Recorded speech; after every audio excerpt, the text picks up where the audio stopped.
Hi friends, hope you're having a lovely day today. Today I'm going to have a conversation with you about post-processing and just some best practices for editing your street portraits. Now, post-processing, just like any other art form, is incredibly subjective, and anyone that tells you differently should be prosecuted to the fullest extent of the law. However, there are a few guidelines, if you will, towards taking your photos to a more compelling place. And I'm approaching this from a bit of a universal standpoint. So you have in art in general, you have what I would call very subjective guidelines,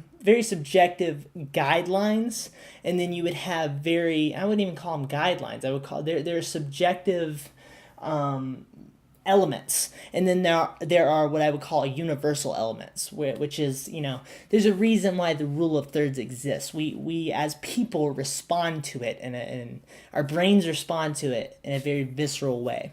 So I'm approaching this from very universal, a very universal position. So the first thing is, when you're editing, focus in on your subject. Right? So if you're in Lightroom, after Microsoft Paint, Visco, whatever, focus your attention as you're editing on focusing in on your subjects. A lot of focusing, I know. And it's hard when you have ADHD like me, but spend your time doing that.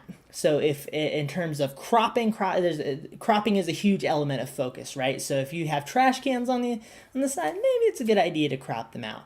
When you have, it's good to treat your exposure that way. It's good to, if you, I don't use brushes, but if you're a communist and you use brushes, it's good to focus your attention when you're brushing on bringing the attention in on your subject, but also having this nice balance, right? So I watch photography critiques, and I will get angry because they're trying to crop in on the eyeball and take out everything in the background. And I like a nice balance. I think the background has a lot to offer too, but you just be intentional about that balance.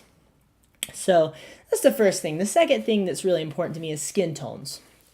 A lot of people like to go after true skin tones. I think of commercial photographers, for example, portrait photographers, where they'll bring out a device and they'll stick it to the model's face, and it'll check the hex color, the percentage of melanin content, and that sort of I'm not interested in that.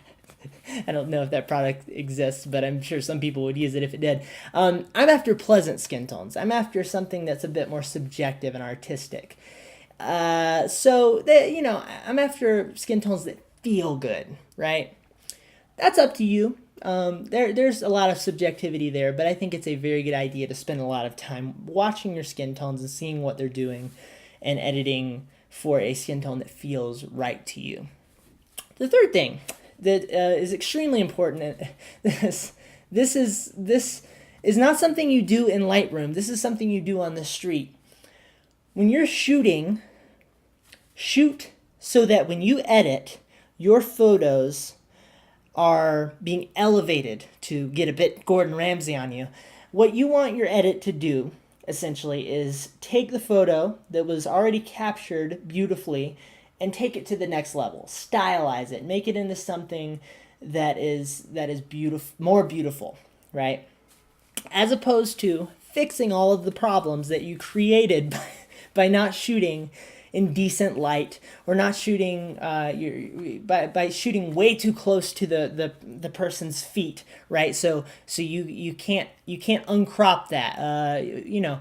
Focus on getting your composition and in your lighting and your color contrast and this and that right in the first place, so that when you're editing, it's so much better. It's so much. It's such a beautiful thing to sit down and push two faders and you're done, right? So those are just 3 little guidelines. If I miss anything that you think is incredibly important to your workflow, please share it below. I would love that a lot. And I will be happy to interact with you guys. And I hope this was valuable to you, and I hope you have a lovely day. Thank you so much for watching. Goodbye.